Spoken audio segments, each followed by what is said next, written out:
It's really easy to concentrate on the latest planet and neglect the rest, but we still update them when things go wrong. Welcome to Laurence Plays Factorio Planetary Pioneers, where I'm taking being a square to the next dimension by being a cube.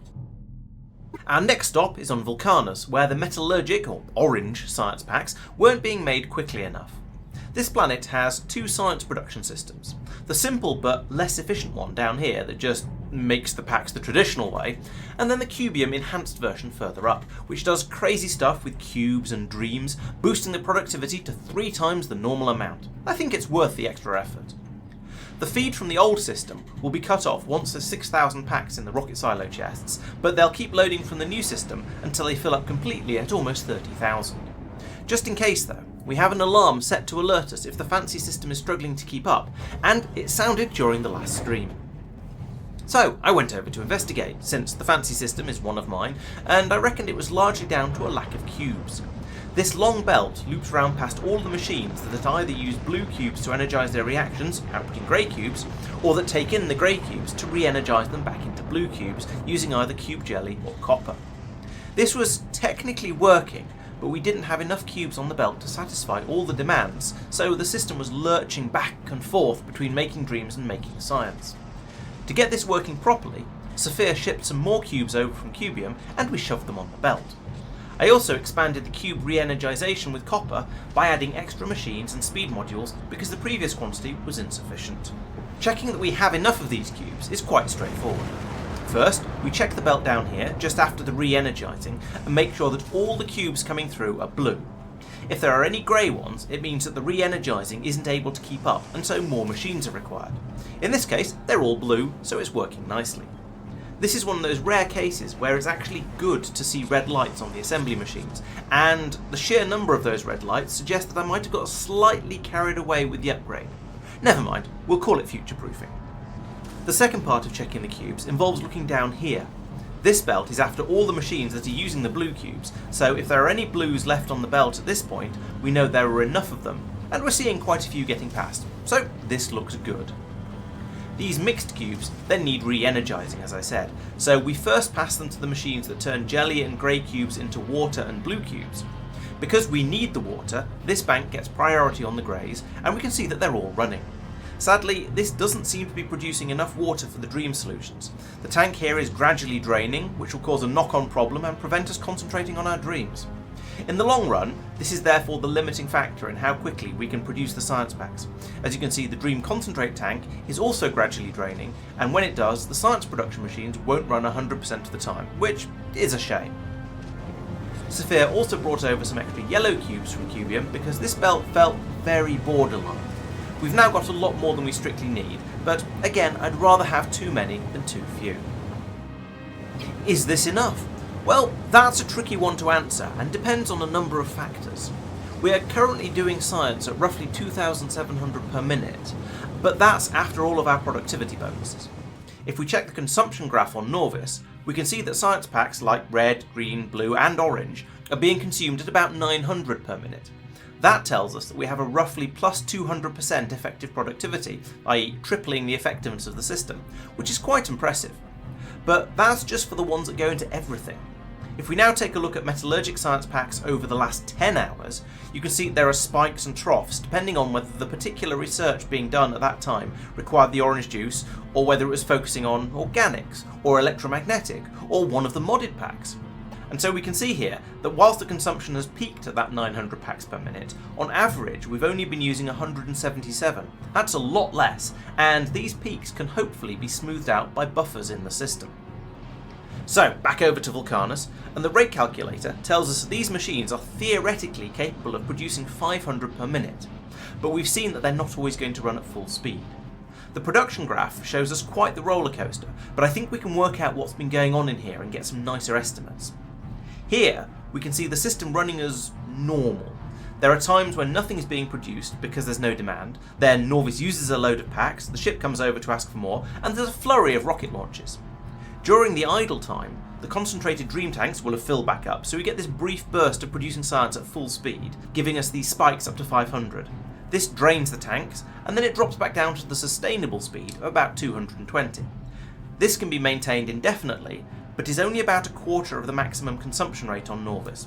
So if we do enough metallurgical science to drain our buffers, then the backup system kicks in, and production goes up to over 700 as you're seeing here, and will then drop back down to 220 and then 0 as the buffers fill back up again. And that loops us back round to the question at the start of this chapter.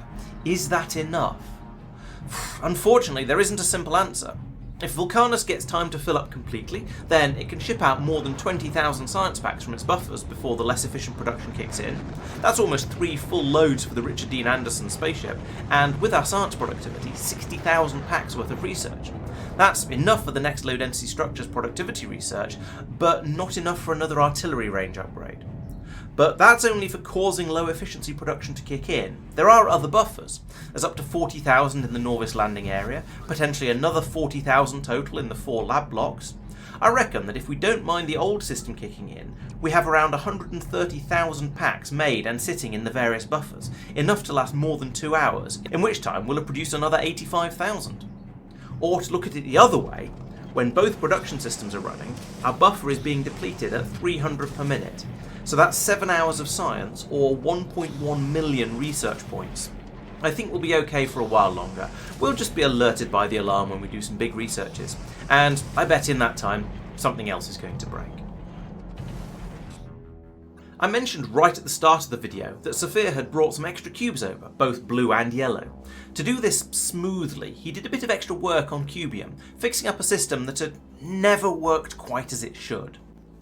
We don't want to pass bulk quantities of cubes through the big loop. We want there to be some space in there for random junk because it's a disposal system as well.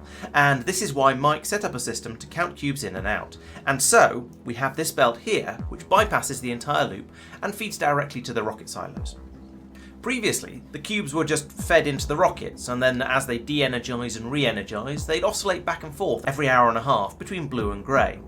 This meant that when a ship turned up and asked for cubes, the game got a bit confused and wouldn't automatically launch rockets, since they were always mixed. We got round this at the time by launching the rockets manually, but that's not ideal. We want automation. On the other hand, we never needed cubes in a constant supply. They're effectively a catalyst, albeit one which needs recharging, and so after a system is primed, it doesn't need more to be shipped in. This meant that the fix was a low priority, and so it got forgotten about until Sophia asked for some cubes, didn't get them, went, "Hey, where are my cubes?" and then fixed it properly.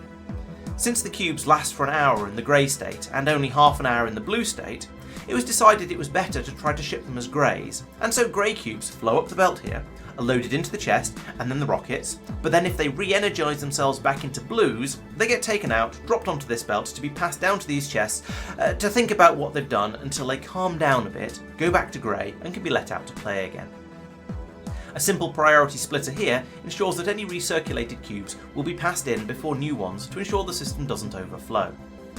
Now, if a ship turns up and asks for cubes, there will be a rocket full of greys, or at worst, will be a rocket being quickly filled up with greys, and they can be launched very soon.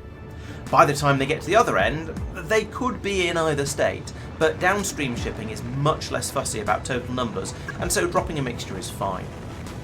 This effect could also be achieved by storing the cubes in red chests and using bots to pick out the grey ones and load the rocket, but since Cubium is my planet, and I have a long-standing dislike of using logistics bots anywhere they can possibly be avoided, we're doing it this way instead.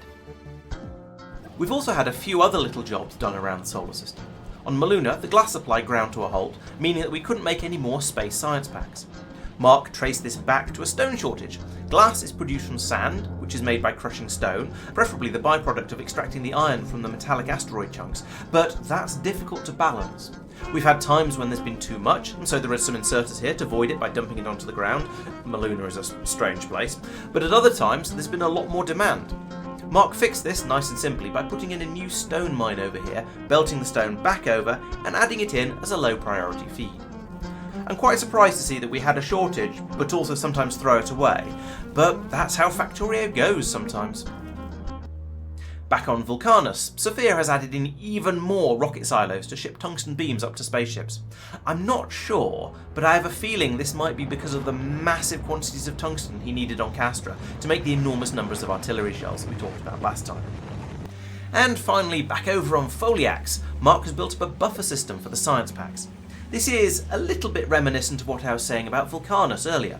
The science packs can be made at speeds from 700 per minute to a few thousand, but when a pack is being researched here, they can be pulled through at a crazy rate, more than 3,000 per minute.